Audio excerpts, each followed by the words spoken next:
Hi. మనం sales person నేమ్స్‌తో గాని, లేదా మంత్ నేమ్స్‌తో గాని వర్క్ షీట్స్ క్రియేట్ చేయాలంటే, మనకు ఒక్కొక్కటి క్రియేట్ చేయాలంటే చాలా టైం పడుతుంది కదండీ! అలాంటప్పుడు ఇప్పుడు ఇన్సర్ట్‌కెళ్ళండి.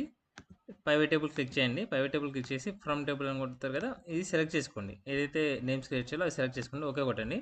అప్పుడేమవుతదంటే పైవట్ టేబుల్ ఫీల్డ్స్ వస్తాయి కదా! ఆ ఫీల్డ్ అనేది ఫిల్టర్‌లో వేయండి. ఫిల్టర్‌లో వేస్తే మనకి ఇలా వస్తుంది కదా! ఇలా వచ్చిన తర్వాత దీని మీద కర్సర్ ఇస్తే పైవట్ అనలైజ్ అనేది పైన కనిపిస్తుంది. దాన్ని క్లిక్ చేసి పైవట్ టేబుల్‌లో ఆప్షన్స్‌లో షో రిపోర్ట్ ఫిల్టర్ పేజెస్ అని కొట్టండి. ఓకేనా? ఇలా మనకు ఒక పేజ్ వస్తుంది. ఓకే కొట్టగానే మనకు అన్ని నేమ్స్‌తో క్రియేట్ అయితే అయితుందనమాట ఫైల్స్. ఇక్కడ చూడండి వర్క్ షీట్స్ అయితే క్రియేట్ అయితాయి. సో, మరి వర్క్ షీట్స్ క్రియేట్ అయితాయి. కానీ ఇక్కడ ప్రతి దాంట్లో ఇలా మంత్ అని వస్తుందనమాట.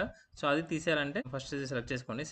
షిఫ్ట్ అండ్ కంట్రోల్ పట్టుకొని ఇలా లాస్ట్ కొట్టండి. అక్కడ వరకు వచ్చిన తర్వాత లాస్ట్ షీట్ సెలెక్ట్ చేసుకోండి. అన్ని షీట్స్ సెలెక్ట్ అయితాయనమాట. అప్పుడు సెలెక్ట్ అయిన తర్వాత ఇది సెలెక్ట్ చేసుకొని జస్ట్ డిలీట్ కొట్టండి. అన్ని షీట్లలో డిలీట్ అవుతుంది. ఓకేనా?